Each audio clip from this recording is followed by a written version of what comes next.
Hello everyone, मैं रमन कुमार रंजन स्वागत करता हूं आप सभी का अपने यूट्यूब चैनल पर। दोस्तों, आज की चर्चा का विषय है GDS2 MTS exam, GDS2 postman exam और GDS2 मेल गार्ड एग्ज़ाम जो कि 2022 का होने वाला है, या फिर बात करें MTS2 पोस्टमैन एग्ज़ाम या MTS2 मेल गार्ड एग्ज़ाम 2022 में जो होने वाले हैं, उससे संबंधित कुछ महत्वपूर्ण प्रश्नों के जवाब आज हम लोग इस वीडियो में कवर करेंगे। कुछ क्वेश्चंस आपके जो रेज हो रहे हैं उनके बारे में हम लोग चर्चा करेंगे। सबसे पहले जानते हैं कि GDS2 MTS एग्ज़ाम हो, चाहे वो कोई सा भी एग्ज़ाम हो GDS से, उसके लिए सर्विस एलिजिबिलिटी क्राइटेरिया क्या है, यानी कि आपको कम से कम कितने ईयर की सर्विस आपकी होनी चाहिए। सबसे पहले इस बारे में जानते हैं।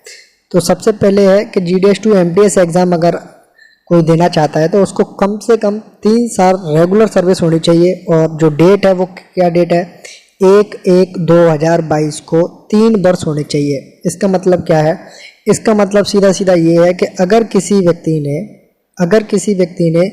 1/1/2019 को ज्वाइन किया है, 1/1/2019 को ज्वाइन किया है, तो उनकी जो 3 साल है वो 1/1/2022 को पूरी हो जाएंगी और वो एग्ज़ाम देने के लिए एलिजिबल हो जाते हैं।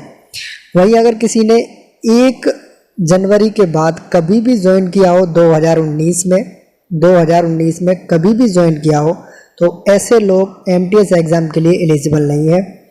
जो लोग 1 जनवरी 2019 या उससे पहले की ज्वाइनिंग जिनकी भी है, 2018 की, 17 की, 16 की, जिनकी भी पहले की है, वो लोग GDS2 MTS एग्ज़ाम के लिए एलिजिबल होंगे।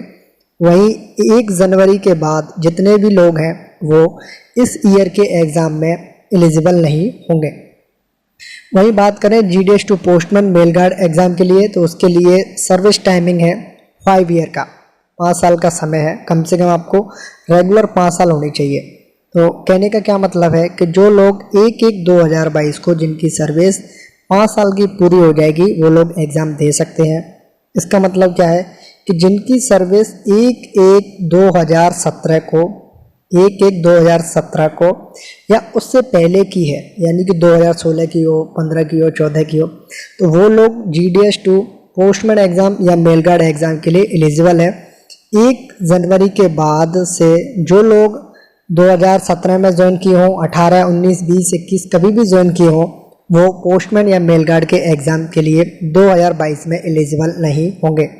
वही बात की जाए MTS2 postman mail guard exam के लिए, तो इसके लिए जो टाइमिंग है वो है 3 साल की रेगुलर सर्विस।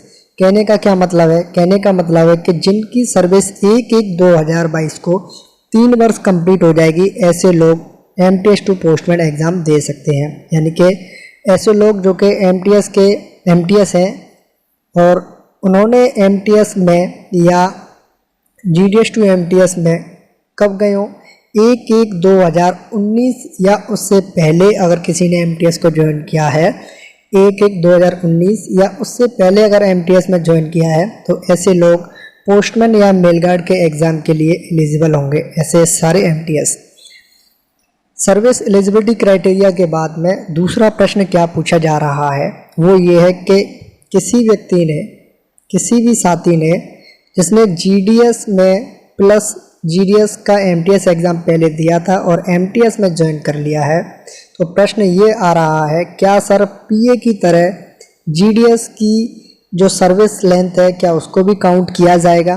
तो जो लोग GDS से MTS में गए हैं या जो लोग GDS रहे हैं MTS में, जिन्होंने हाल ही में ज्वाइन किया है या पहले ज्वाइन किया है, अगर उनकी टाइमिंग 5 ईयर्स है, तो क्या वो पोस्टमैन के एग्ज़ाम के लिए एलिजिबल होंगे। तो ऐसे साथी GDS से MTS में गए हों, जिनको टोटल सर्विस GDS से लेकर के 1/1/2022 तक 5 साल हो चुकी है, वो पोस्टमैन के एग्ज़ाम के लिए एलिजिबल नहीं होंगे।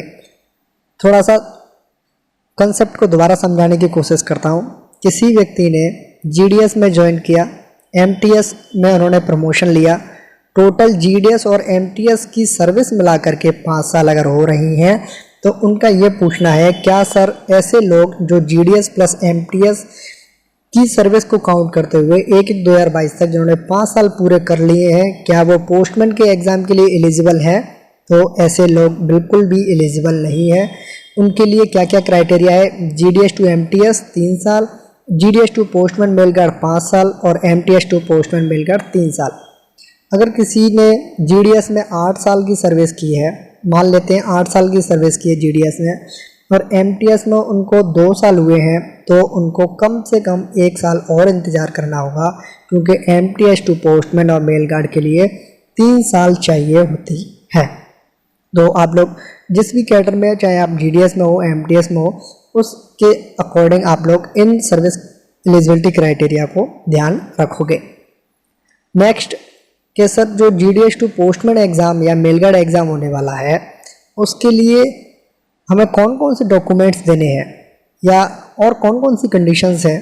तो जो लोग GDS टू पोस्टमैन एग्ज़ाम देने जा रहे हैं या मेल गार्ड एग्ज़ाम देने जा रहे हैं, उनके पास में 10th की मार्कशीट होनी चाहिए। एप्लीकेशन फॉर्म के साथ साथ आपको 10th की मार्कशीट की फ़ोटोकॉपी देनी है, और साथ ही साथ में आपको इंगेजमेंट लेटर और अपने आइडेंटिटी प्रूफ, आपको कास्ट सर्टिफिकेट, इन सारी चीज़ों को देना है। और साथ के साथ जो आपसे DO यानी कि आपका डिवीज़न ऑफिस, रीजनल ऑफिस या सर्कल ऑफिस, जहाँ से भी आप कनेक्टेड हैं, वो जो भी डॉक्यूमेंट्स आपसे मांगता है वो आपको प्रोवाइड करवाने हैं। मिनिमम क्या है, एप्लीकेशन फॉर्म प्लस 10th की मार्कशीट प्लस आपको अपना कास्ट सर्टिफिकेट, जैसे कि SC ST का या OBC का या EWS का। उसी के साथ साथ में आपको अपॉइंटमेंट लेटर जो इस बात को प्रूफ करता हो कि आपने GDS में 5 साल रेगुलर सर्विस कर ली है और आप लोग पोस्टमैन या मेल गार्ड के एग्ज़ाम देने के लिए एलिजिबल हो। साथ के साथ उम्र की क्या सीमा है, तो विदिन 50 ईयर्स यानी कि 1/1/2022 को आपकी एज 50 साल के भीतर होनी चाहिए। तो क्या इसका मतलब ये है कि किसी की एज 1/1/2022 को 50 ईयर्स हो रही है, क्या वो एलिजिबल है? अकॉर्डिंग टू नोटिफिकेशंस ऐसे लोग एलिजिबल नहीं हैं, क्योंकि इसमें क्लियर दिया हुआ है विदिन 50 ईयर्स, यानी कि ऐसे लोगों की जो ऐसे GD है जिनकी एज 50 साल के भीतर है 1/1/2022 तक, यानी कि 50 कंप्लीट नहीं किया है, तो ऐसे सभी लोग एलिजिबल होंगे। 50 या उससे ऊपर वाले नहीं होंगे अकॉर्डिंग टू नोटिफिकेशन। एज में थोड़ा सा आपको रिलैक्सेशन भी मिलता है। नेक्स्ट बात करें एज रिलैक्सेशन की, तो भारत सरकार के द्वारा अलग अलग कैटेगरीज़ में एज का जो रिलैक्सेशन दिया जाता है वो भी इस एग्ज़ाम में आपको दिया जाएगा। नेक्स्ट पॉइंट पे बात करें तो GDS टू MTS एग्ज़ाम के लिए जो क्राइटेरियाज़ हैं वो एक्चुअली नोटिफिकेशन में तो बिल्कुल भी नहीं है कि 10th पास होना चाहिए या 12th पास होना चाहिए, लेकिन इससे पहले 10th पास मांगा गया था। 10th पास जो लोग थे उन्होंने GDS टू MTS एग्ज़ाम का फॉर्म भरा था, उनको ही एग्ज़ाम फॉर्म भरने का मौका दिया गया था। बाकी जिन लोगों ने 10th पास नहीं की थी उनके फॉर्म भी सबमिट नहीं किए थे डिविजनल हेड या सब डिविजनल हेड या यूनिट हेड ने। नेक्स्ट बात करें एज की, तो एज वाला भी ऐसा कोई फैक्टर नहीं है GDS टू MTS एग्ज़ाम के नोटिफिकेशन में। 3 ईयर रेगुलर सर्विस का बिल्कुल है। GDS टू MTS एग्ज़ाम देने के लिए 3 साल रेगुलर सर्विस होनी चाहिए डिपार्टमेंट में। उसके अलावा बात करें MTS टू पोस्टमैन या मेल गार्ड एग्ज़ाम के लिए, तो उसके लिए भी इस तरीके की कोई भी लिमिट नहीं है कि 10th पास होना चाहिए या 12th पास होना चाहिए, ऐसी कोई भी क्राइटेरिया नहीं है। एज का भी कोई क्राइटेरिया नहीं दिया हुआ है नोटिफिकेशन में। उसके साथ साथ में MTS टू पोस्टमैन और मेल गार्ड के लिए कम से कम 3 साल की रेगुलर सर्विस होनी ही चाहिए।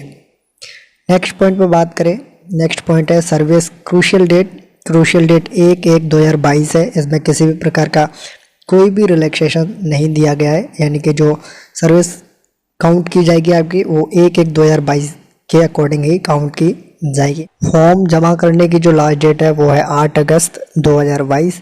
वहीं जो एडमिट कार्ड जारी करने की जो डेट है वो है 29 अगस्त 2022। इसमें आपको करेक्शन करना है, 29 अगस्त है ये।